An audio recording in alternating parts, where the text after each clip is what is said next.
Hello, my name is David Bryan, and this is Curiosity Invited, a podcast inspired by endless curiosity. Tune in for an open-minded conversation about interesting and important things. Hello, and welcome to Curiosity Invited. My name is David Bryan, and today I have the great pleasure of speaking with Rod Morrison.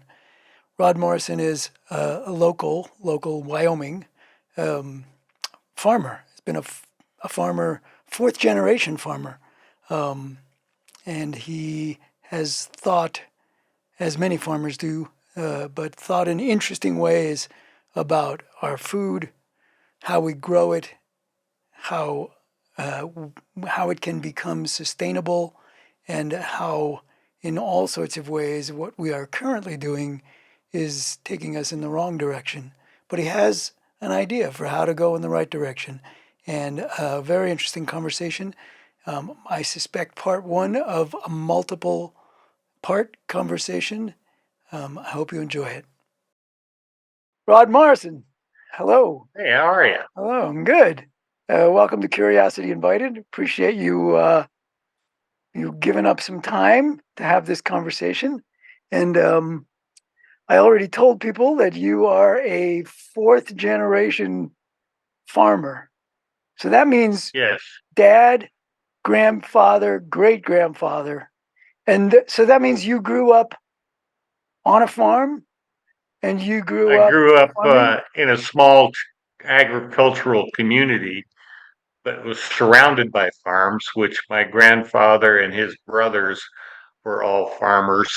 And when they moved from Missouri to Wyoming, so and they And were that's farmers there. So and that's where you grew up. You grew up in Wyoming. And yep, in this area, in the area, Powell area. yes, I Yeah, was born and raised in Powell. no kidding. Wow. Um, how'd you turn out like you turned out? That's a really good question. Yeah, Other than I spent a lot of time in the wilderness around here, yeah, so most of my opinions about how I see the world was formed from those times spent back near Yellowstone Park. Mm. So did you get the farming bug early? Like early on you knew, by golly, I'm going to Well, be a farmer. I spent a lot of time with my grandfather.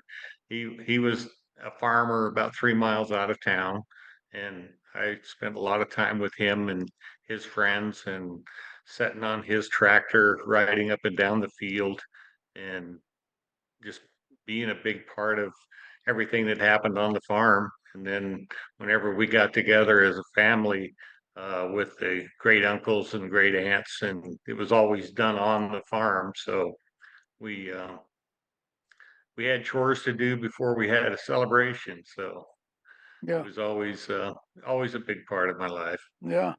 And then you went off to college, or did you ever do that? No, typically in Wyoming, you farm in the summer and then you work the oil patch in the fall and the winter.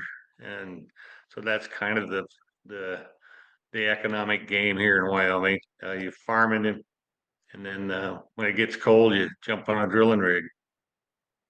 And somehow I remember that maybe I got this wrong, that you were adept not just at farming, but at a bunch of other things, business and the political scene and where did that come from? Or did that come from farming? It comes from farming. It comes from the fact that you have to participate. You have to get involved. Either that or you get run over. And it's always been a part of what I've done. I was also in high school. I was a member of FFA, Future Farmers of America. I had an ag teacher that taught six generation, or probably five generations of ag students in the Bighorn Basin in Powell. So he was very well connected in the whole state of Wyoming, and so I got to watch him and how he was effective around people, and no matter where he went, people knew who he was, and it didn't matter if he was a senator or a representative of the state. They knew who Faye Thompson was, Hmm. and he always had their ear, and he always made a point of letting us boys know that this is how the system works, and you need to be part of it. And ag classes or ag study in high school, um, what was it a study of? It was every aspect of agriculture from the standpoint of marketing. You're an entrepreneur, so you have to look for things that are going to make your life easier and more economical, and you're always changing and developing new things and trying to make things better for both the farm and the family and the community. Mhm. Okay, so fast forward, at some point, well, and wait, let me back up again first. So your family farmed mostly crops and what? Correct. Yeah, pretty much in the olden days. And when I say olden days, that'd be probably 45 to 50 years ago. It was still beans, barley, and sugar beets. So, Right.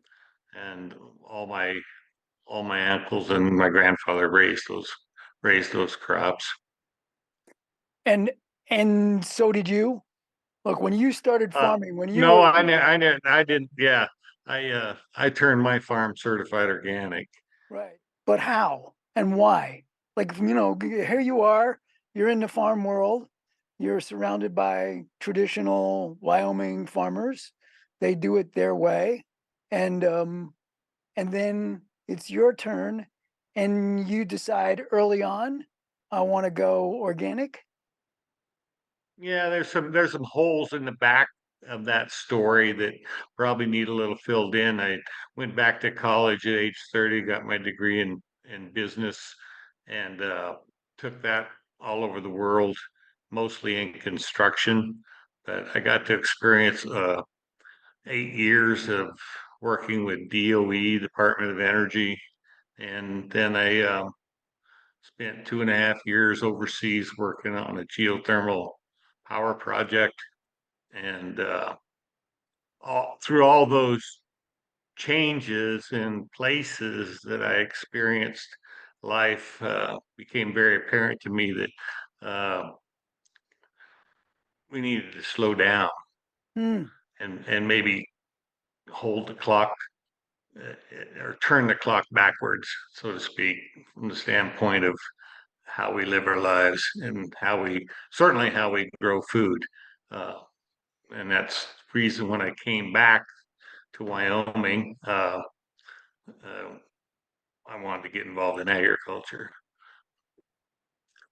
Okay, so I guess I want to dig in there. So then you wanted to get involved in agriculture, but you wanted to do it organically. Why?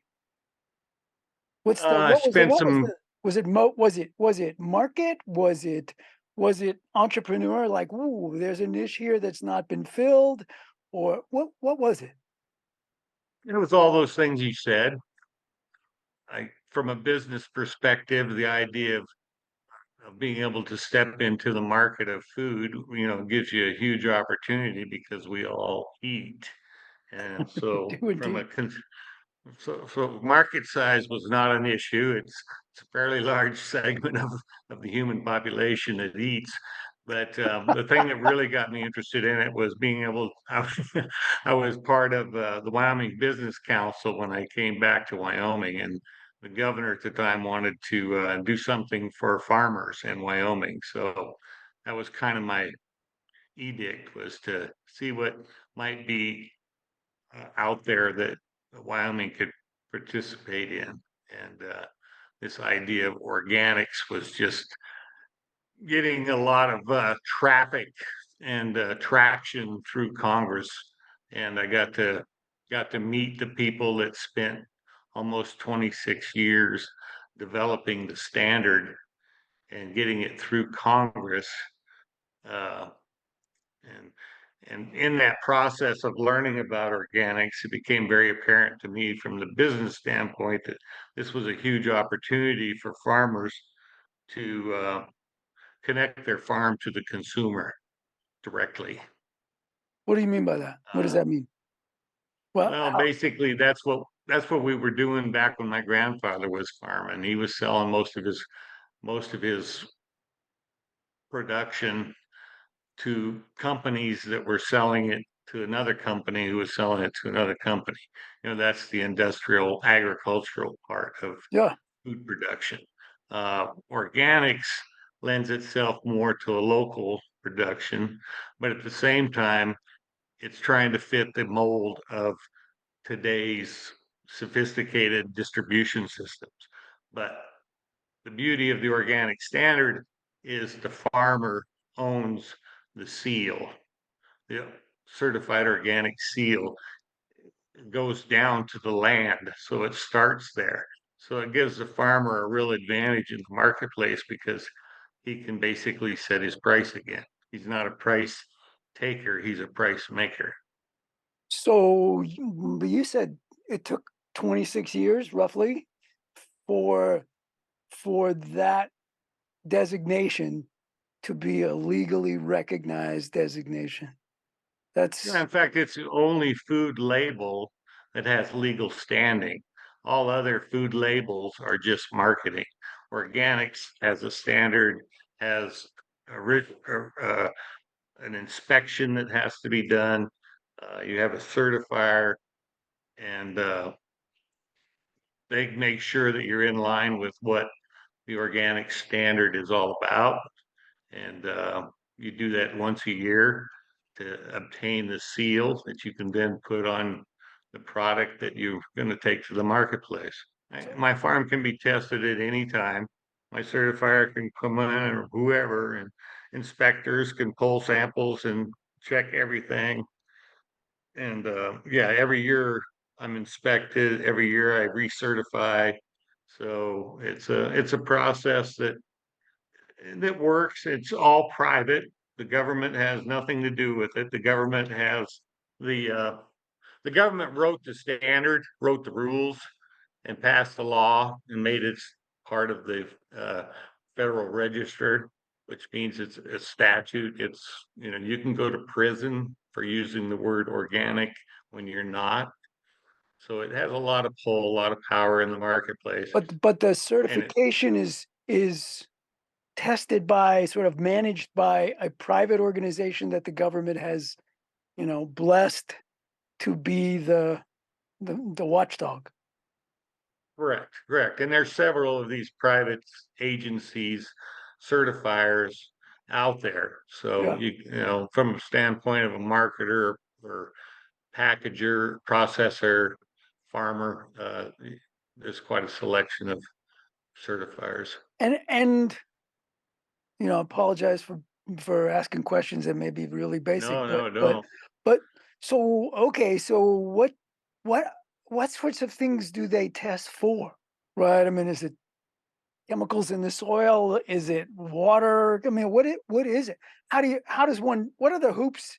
What are the hurdles you have to jump over and the hoops you have to jump through in order to get that certification?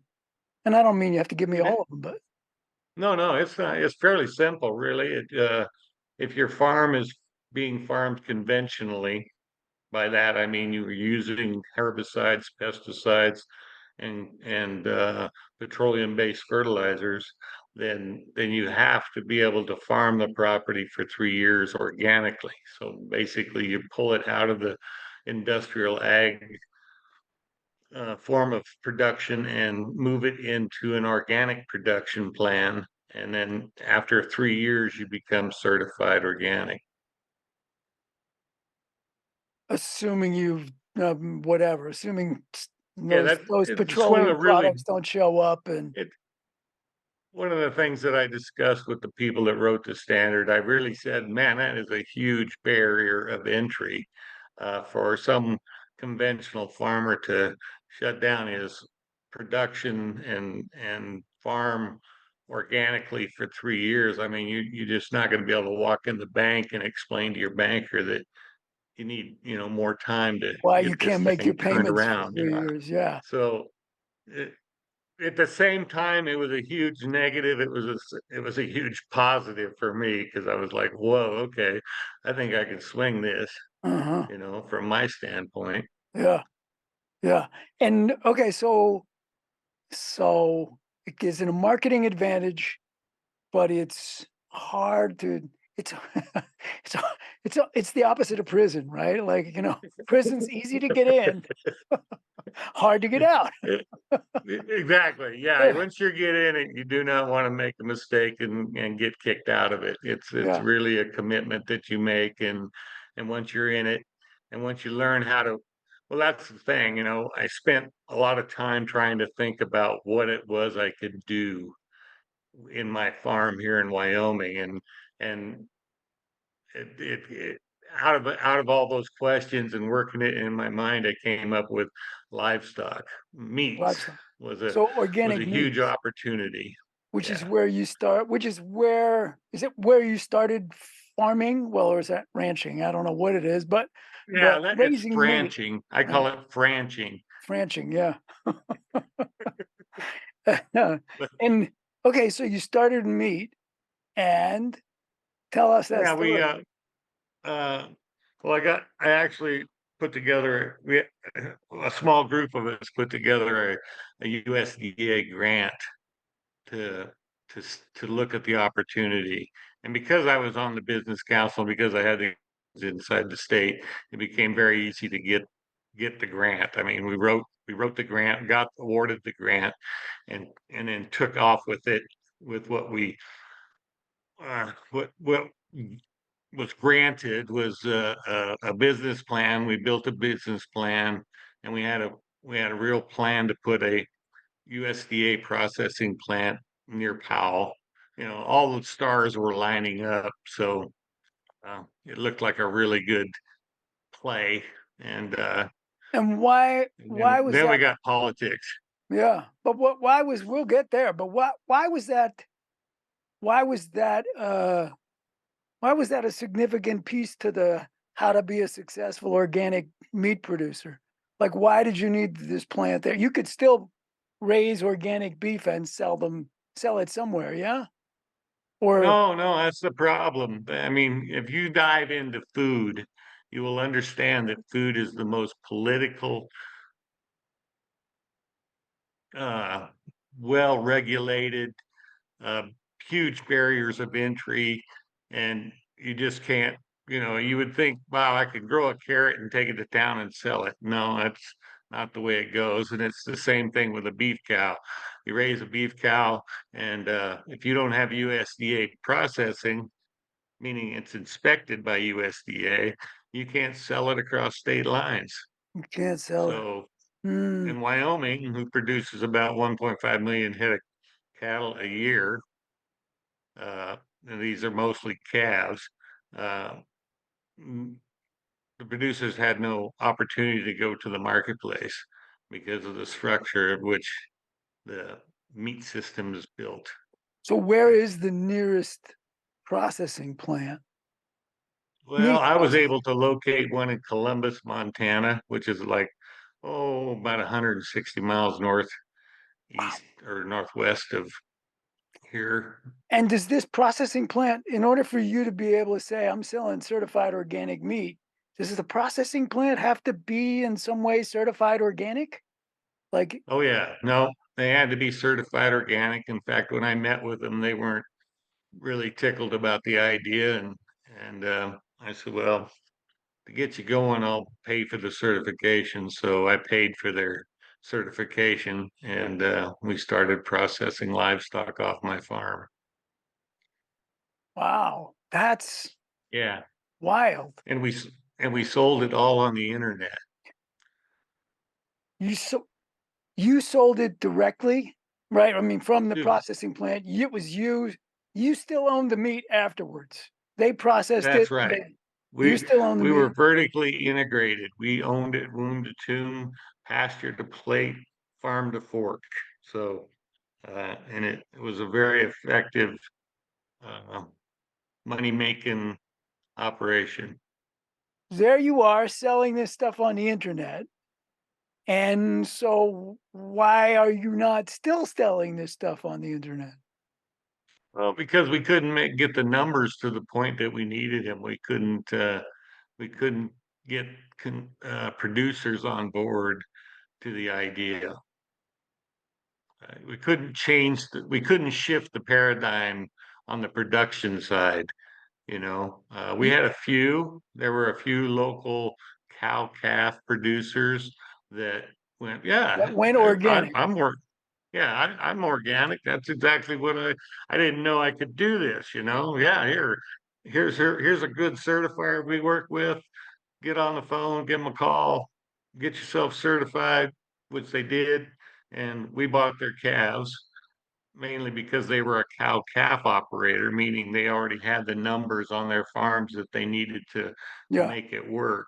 Yeah. And we would buy their calves and put them on my farm and feed them out, basically Got it. run them on my pastures. Got it. Okay. So, but what made it not, where was the gap in the dollars? Because you were selling them, there was a demand. I mean, were you just not able to charge enough to make the money or Oh no, no, no. We were selling the bone, the tongue, the heart, the bone, the joints, um, everything but the moo. So, and we were getting substantial amount of money for those off-haul products that are typically given to the major processors in America. I mean, basically the off-haul on a cow pays the processing bill for the major processors. So the meat's free. yeah. And okay, so why didn't you I don't get I still don't get where the gap is. Well, we couldn't. We were making money and we were doing okay, but it was more of a business problem because we'd spend time with marketing, time and money doing social media and working the internet, and we'd sell out, and then we're sitting there, And you you couldn't know, produce enough. couldn't, Wow. the demand outstripped the supply, and no matter what we did with price, they paid it. Yeah. It was They kept wanting it, and there probably were producers around the country that could. No, there were not. none. No, it was us. We were the only ones. Really? Yeah, I had a phone call from Amazon. We actually met them in Chicago when they were doing the Amazon Fresh before they bought Whole Foods. Yeah. Yeah, and we were the only And they said, "We want your organic meat. We want to." oh, we want it all. So we just like, okay, well, let's see what we can do. And we used that to help our search engines, go through our roof on our website. And there's advantages and disadvantages, but literally they wanted to own us. But Right. once they figured out what it was going to take to own us, they decided that they didn't want to be ranchers. So that's amazing. So wait, is there no source for organic meat now?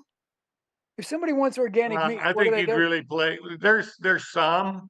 I mean, when I was in Chicago at the FMI, when I first started this whole FMI. process, Say what yeah, FMI is. Food Marketing Institute. Got it. It's a huge food trade show Trade show. that Yeah. was happening in Chicago every year, and the fancy food show was part of it. I mean, it was 2 floors of 64 acres showrooms that were just full of food. I was the only organic there with my 10 head of cows. And after 5 years of being there, well, no, I guess it was like the third year in a row that I went to the FMI. I had the vice president of marketing of Campbell's Soups, had the meat buyer from Walmart come to my table, and I had the pork CEO for Tyson come to my table because And they wanted they wanted everything. more and more and more. Well, they were hearing from the consumer, I want organic, organic, organic. And they was like, what? Where's this at? So we were there That for was three you. years, but they never came down to our level. We were in the basement and everything else was above us. So Yeah. it wasn't until the third year that we started seeing They corporate finally food wandered down. Yeah. while they Okay. wandered So, down. so, so today, if somebody says, I want to go organic but I'm not giving up meat, and they can't really do it, or they can. They can go to the local farmer. No, they can't. Well, I guess if they're certified organic, Yeah, you how's that? saying a consumer or the producer? I guess I missed your question. Take your When you pick. Like if a customer, if somebody who would shop at Whole Foods wants organic meats, where do they go? Does Whole Foods have uh organic meat now or no? some, Some. but not enough, not enough to service what's out there demand wise. I Amazing. mean, eh, I've whenever when I was in Chicago uh, for another event, another reason I went to Whole Foods in downtown and was looking at the meat market, the meat section there was chicken there, there was organic poultry, no beef. They were selling a grass fed, which from the standpoint of this, there is no standard for grass fed. Right. There's It's one no of there's those. no It's one of rules. those that really doesn't mean anything other than, Exactly. hey, It's yeah. marketing. Well, Yeah, most it's cows eat marketing. grass, so show me a cow that hasn't been Well, fed the grass. problem is corn is a grass. Yeah, So, if you're yeah, feeding silage in a feedlot, that's grass fed. yeah. It's That's really wow. a pasture rule. The pasture rule, and that is owned by certified organic. They're I the only see. ones that, yeah. Got it. Wow, I guess I didn't the first time we spoke about this, I didn't really get that. Yeah. That's astonishing. Yeah, it's amazing the opportunity. It's just like, wow. When I started, I was like, how's this gonna grow? How's this gonna happen? You know? And but the thing is that it can happen. It's just a little bit upside down. So that's why Right. it's kind of weird. I'm surprised that one of the, hopefully we'll get to talk a little bit at least about that, or maybe that's part two. But I'm Hmm. surprised that one of the four, maybe there's more than four, maybe there's less, giant food Well, there's lunatics. four. But I'm Yeah, surprised four. that one of them doesn't see the opportunity to say, "Oh yeah, let's do that," and just pour a ton of money and energy into it and go for it. Because if you Well, can, yeah, and that I've thought about that. Okay, how come they're not doing it? How come they are not doing it? Well, it's more complicated as you dive into it. These people just want to continue to own the middle. yeah, They want to be able to buy it at the lowest price and sell it at the highest price. So as long as they're able to do that with what's yeah. being done today, What's the why would incentive? I? Right. Right? Why should I?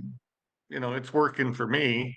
Why Yeah, should I get in the way of it? And that's yeah, that's the reason that they don't want anybody to succeed in it is because, and that's part of the politics of Wyoming. It blew my mind. hmm, amazing. Really did.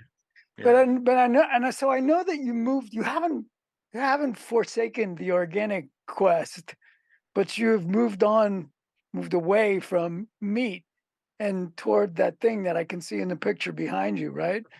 The Yeah. My freeze dryer. the freeze dryer. This is freeze dried Yes. grains or beans or Anything. I can anything. take a meal and freeze dry it, and it can contain meat. We want to do both a vegetarian and a meat-based meal. So, because you got to have both on the farm. You can't have a tomato without some manure. So you got to have all those pieces together on the farm to make it work and to be able to have everything that you need from a human standpoint to move forward. You know, we're great calorie consumers as humans. Yeah. Well, let's see. Maybe we can shift into that piece of the conversation. It's a little bit of I mean, I know it's connected. It's certainly connected in your mind, but I, Oh, it is. but it's a shift conceptually. I think, at least for those unschooled, uh, the calorie conversation. We had an extensive conversation about calories, and could you unwind that a little bit? Really, we had a sort of a far-ranging conversation about a calorie-based economics as opposed Yes, to a yes, dollar-based economics, and why that does or doesn't make sense. So, right. And I think the conversation that you and I were having was basically about climate change, and how what are we doing, or what can we do to mitigate what we are doing, not even considering what the impact could be, not even being aware, or not even thinking about what might be the possibilities, like what we're seeing today. yeah, So yeah, and then being in the food business and getting to meet people that are working hard to change how we see food, how we grow food, how we distribute food, it became a big part of their whole storyline. Which when I learned the story, I was like, oh my God, I can't believe what in the hell was I, where was I? Where was my brain? Because it's pretty common sense, really.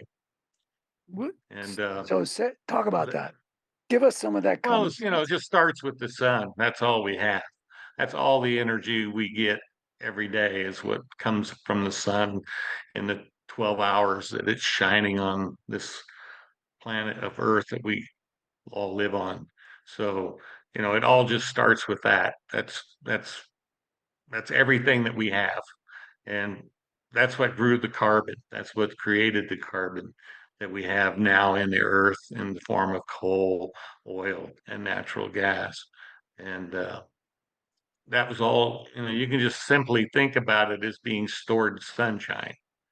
It's very stored, very rich in calorie, very rich in energy. And we've had a lot of fun with it in the last Yeah, 85 years.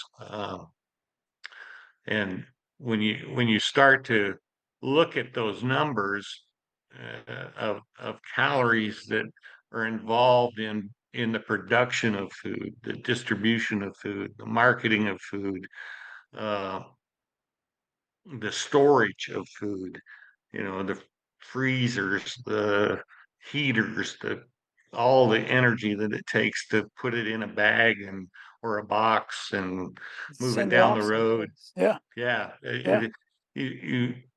and you take those numbers and you put them together and you go, holy moly, wow, okay.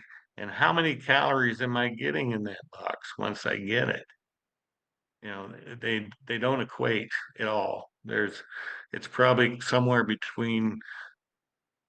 I bet somewhere between 5 and 7,000 calories, energy calories, to get one food calorie. One food consumable by a human being to sustain him or herself calorie. Yes. And okay, so I'm asking a question not because I'm disagreeing, but I'm asking the question.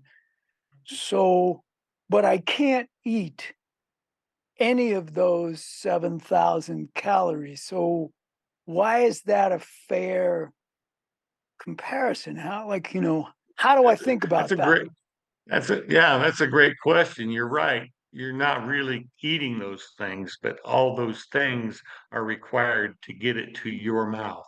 Right. All those things, the electricity, the fuel, the gas, the the lights, all that energy is energy that, yes, you cannot consume on its own, but all those energies are used to get that food calorie into your body.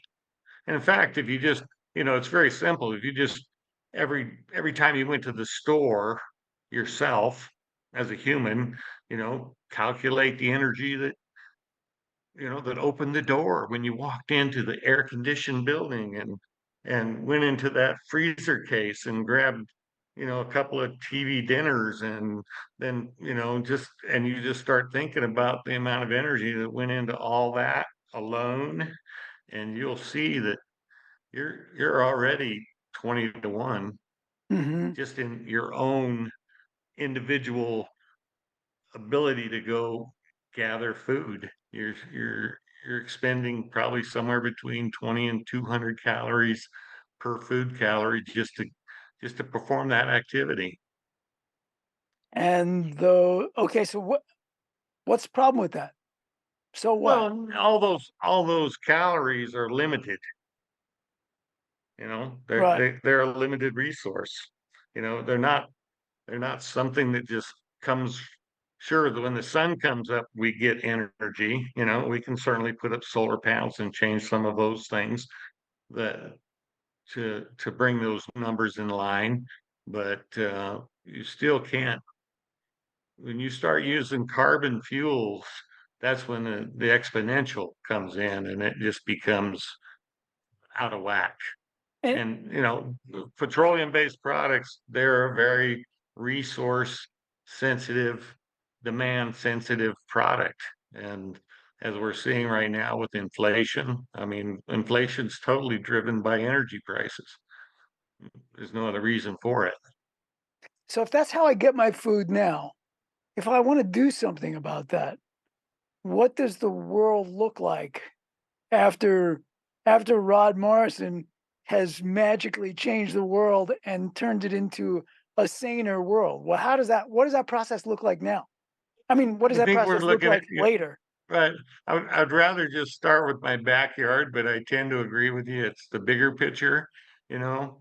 Uh, but from your own backyard, the best thing you can do is grow your own food, you know, sustain yourself and the people around you with what you can do locally. Uh, Other than, and the bigger picture is the climate change picture. This whole idea that we're putting megatons of CO2 into the atmosphere in the in the unconscious state that we believe nature will somehow put it back in the ground. Well, look at the clock that it took to get that to happen. I mean, Right. it was billions of years. Well, we're burning it at a rate that far exceeds that time frame. You're saying so people ought to grow their own food. Well, Yeah, that's the what's local answer. yeah. I'm saying from the standpoint of a bigger picture answer is that we use the calorie as currency. No, I think Okay. it's really pretty easy.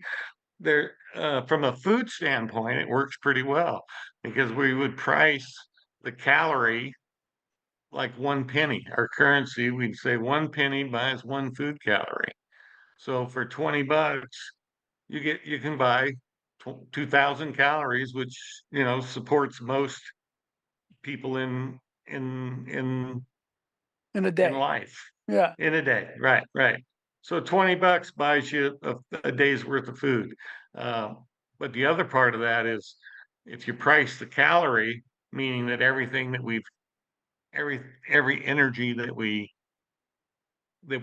use, then we're going to price it based on the present value of a food calorie. So that 1 penny then translate into 1 calorie of electricity, 1 calorie of gas, gasoline, diesel, Okay. carbon. So if that's the economic model, then me spending that $20 for that 2,000 calories, let's, whatever it is, it's really required, 20 times that in calories to make that. So suddenly the price of that 2,000 calories of food goes up significantly. No? No, no, not at all. Because what you would do then is raise your own food, Oh, no. So it's because then you can create currency. the Then, economics is then the you're thing that you use to sort of force people back to their backyards. correct. Yeah. Basically, you force people back to probably the Stone Age. Yeah. That's not going to make you a popular person. No, I'm not saying it.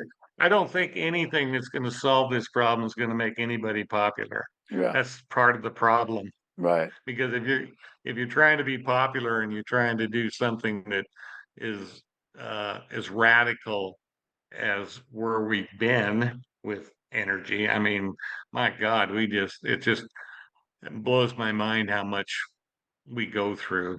You know, It's amazing. especially when I go to California, where LA, for example. I mean, it's just the driving, the cars, the amount of energy that spins that city is just astronomical.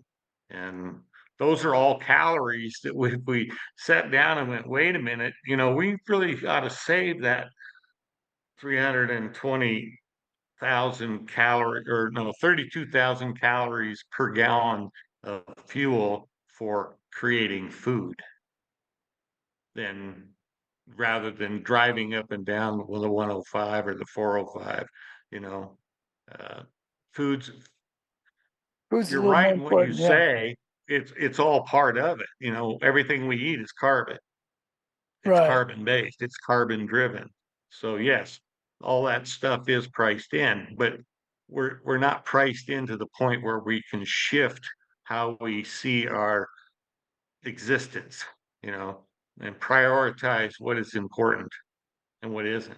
Do you see any way to move significantly in that direction? Rather, do you see any way to move in that direction? Sure, somebody can start growing food in their backyard, but do you see any way to move significantly in that direction without enormous upheaval and pain? Well, I think the government right now is looking at taxation to help solve some of that problem. But taxation doesn't stop us from doing what we're already doing. It just makes it more expensive. Right, So, right. That's we really demonstrated need, over and over again. right, Yeah, we really need something that we need a stick that hits you before you go get it. We need a stick that says, wait a minute, it stops you right now before you go, right, or you go to the gas station and you put that hose in your tank, and as soon as you grab the handle, you just spent 20 bucks. right, Holy, right. that was like two Yeah. tenths of a gallon. I might be able to Holy get home. smokes. Exactly. But it's an equivalency. It's the equivalent amount of energy that it takes to move to do work. If Right, if I could pull the equipment that I had with a horse, my horse would need the same number of calories to pull that plow as my tractor did in diesel fuel. It's an equivalency thing. We got to figure out what's a better, more efficient, better way to do everything, yeah. which is Well, and yeah. it's a push, whether it's consciously or otherwise, it's a push toward, I mean, that example you just used, it's a push towards more local. You're pushing somebody, right? If it costs you 20 bucks just to grab the pump for a nanosecond and get a couple of tenths of a gallon in your tank, well, I can't travel very far. So it really does push everybody back more closer to home. So closer Yeah, to home it in food production and yeah, makes yeah, running a train between here and Billings, Montana, pretty sensible idea, yeah, exactly. because Rather than everybody right, driving up there. Absolutely. exactly. Yeah. Absolutely. Yeah. And by making a food calorie the basis of our currency, which, that we did that when we were doing gold and silver. We based our currency, our paper dollars on the gold standard, And the stuff that well, glittered. Yeah, exactly. right. I mean, so this is something that we know we can do. Let's make it a food calorie. Yeah, I mean, I'm trying to, maybe it's not fair to do it, but I'm trying to, like, move my mind in the direction of, well, how does this, what's the wake? What does the wake look like as you drive in this direction, as you run your boat in this direction? What is the consequences? I think it's the It's going to same way. it's enormous upheaval, no? Yeah, enormous. Yeah, but it's the which is same what it thing we're headed towards. I think the wake size is the same size as the wave that's heading our way. You yeah, know, the point is we need to ride the wave that we can create to right. make that bigger wave come down. Well, also one You know, is the and we caused it, you know, you and me and all the other, sure, we're the ones that we should own it. You know, we really yeah, got to come up with a drastic way to make a shift yeah.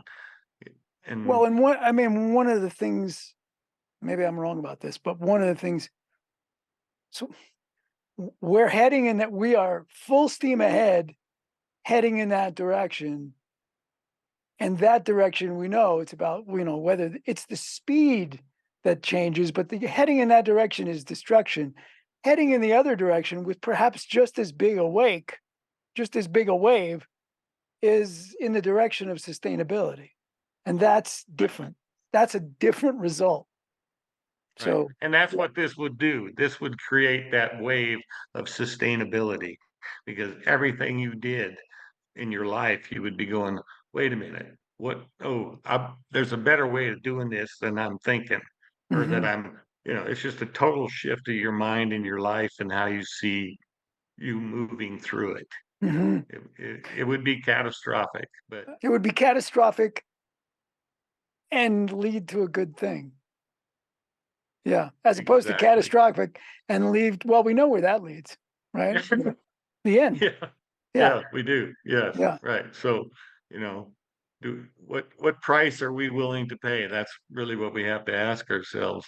Mm, And right. and I think the people that have benefited from the way that we put it together are the ones that need to make the hard choices to shift it and change it. Well, okay, I have an unfair question for you then. Um, Again, you've been thinking about this for a while. How has it changed your life? How you live your life? You That's an know, unfair I'm question, but whatever. and I love that question. I really do because the only way I can put it into some kind of meaningful way is it's like being an alcoholic and being in a bar. Everybody in the bar is an alcoholic. So if you need a drink, you just go in the bar and somebody's going to buy you one because we're gonna blame everybody else and we're all there so we can just drink and blame ourselves right to the end. Right. So that I, I'm part of that. Yeah. I mean, But you're spending less time until in the bar. well, I mean, I'm part of the addiction. You know, I Yeah. everything I do, I think, oh my God, is there any way that I can do this and not do it this way? Yeah. And since there's no systems like we talked about a train going to Billings, Montana, I don't have an opportunity to change. I don't. Yeah, can I get a bicycle? Could I ride it to Billings? Yeah, I could, but maybe not this time of year. Right. Yeah, exactly. But could I get on Facebook and say, hey, is anybody going to Billings today? Could you pick up this and this and this? I'll throw a few bucks at it's your gas bill or whatever. I'll let you get 4 tenths of gasoline rather than two Right. tenths. Right. Some system that's starting to move it in a direction that makes more sense. Hmm. We certainly have that ability. I mean, it's just like water, in major cities. Yeah. You can't water your yard unless your address is odd or even. I Right. think that's fair to do with cars. Sure. Let's pass a rule that says on even days you can drive your car based on your license License plate. plate. Right. And we'll And cut the use of you know there's going to be people with two sets of license plates. You know. Yeah. Yeah, Yeah. I do know that. Yeah. But I'm just saying it's a start. Yeah. It's something that says, okay, we're trying to do something, even though it may be meaningless. But I don't, I think, but that's the thing. It's going to take something catastrophic for us to really shift our gears, Yeah. shift our mental Yeah. It's capacities. so interesting that what we're experiencing right now is not, we can't perceive it as catastrophic. Like it's like the organism has not evolved to the point where we can experience the poisoning of the atmosphere, the poisoning of the water at a distance, the overconsumption of. I mean, you can sometimes a person can sometimes get a sense of it when they're in the middle of some enormous production, right? Like you walk up to, well, you have had that experience, right? You're working in the oil fields, you walk up to a facility that's doing that, and you kind of just get the sense of, holy shit, this is this is a massive machine that is just sucking dry precious Yeah, stuff. humans do not do well with abundance. Mhm. Yeah, We really don't. yeah, And in that abundance, we get lost in the idea of nature's logarithmic movement. You right, know, uh, right, everything goes into acceleration. When there's abundance, and then there's a die off. You yeah, know, but you yeah, would think that humans, since we've got gifted this big old brain and all these emotions that we I don't know how those things got developed. Don't even want to try to go there, but we care a lot. We really do. I think deep down inside we have a really a good emotional feel for life and what it means, and mm-hmm, but we still can't dance out of the idea of abundance. We mm-hmm, we want to be there and get our share. How can we do that? How can we mm, allow that to happen? Okay. We need to do something to shift that value from that cellulose to something else. And that something else is the present value of a food calorie. yeah. And the It's one beauty of of it is we can shut it all down, shut it all down. No, we don't need anything anymore. We got everything we ever needed. We got more we got more, than we're ever going to need, right? right? Except for more Right. food, So except for more because food. That's right. that's the stuff But we do all everything the we've time. made has a caloric value. So that's our bank.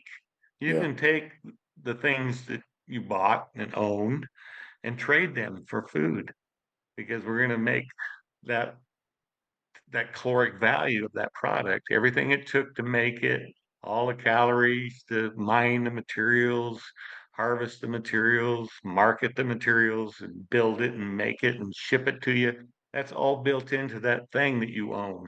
So you can take that thing, take it to the bank, and they'll price it according to the food calorie or and the say, here you calories. go. Right, right. Yeah. So I think we got, that would take some of the suffering out of it. Yeah. Well, so look, I'm looking at the time because I'm, but this is how I felt after our first conversation. There's a lot more to be said, a lot more to be There said. is. But I do want to ask you, like, what are the things? I mean, we've just been talking about one of them, but what are some of the things that we all should be worried about when it comes to our food? One of them is, clearly, right, Yeah. what we're doing to the world to produce it. But but but there's others, yeah? Oh yeah, there's so many they're so subtle. They're so um unseen and unthought of, because of that idea of abundance. We don't actually think about what exactly is occurring in our gathering of this abundance. But the trace mineral that we are removing from the soils as we farm and as we raise food products and we move them around the world. And once one of those things breaks down, meaning it's not there any longer, then photosynthesis doesn't happen. Mm, And the other aspect of that is the amount of energy that it's going to take to bring that trace mineral back right, from those huge populated areas and bring it back to the soils from all over the places that it was right. moved. Rod Morrison, I mean, it was a pleasure the first time I spoke to you. It's a pleasure this time, and so Same here. I'm going to try and Same here. figure out how we can do it next time, and maybe in person and whatever. And Yeah, no, and I'm more than willing to yeah, talk about whatever it is. cool. There's so many aspects of this whole story that people are unaware of and don't have any clue on how to put the dots togetber, Yeah. you know? Well, maybe That that's the next conversation. Maybe yeah, that's there our you next go. conversation, connecting some of those dots. So yeah, Because anytime you want to have a cup of coffee and chew the fat, I'm all well, I got last time you never gave me that coffee, so I'll be there.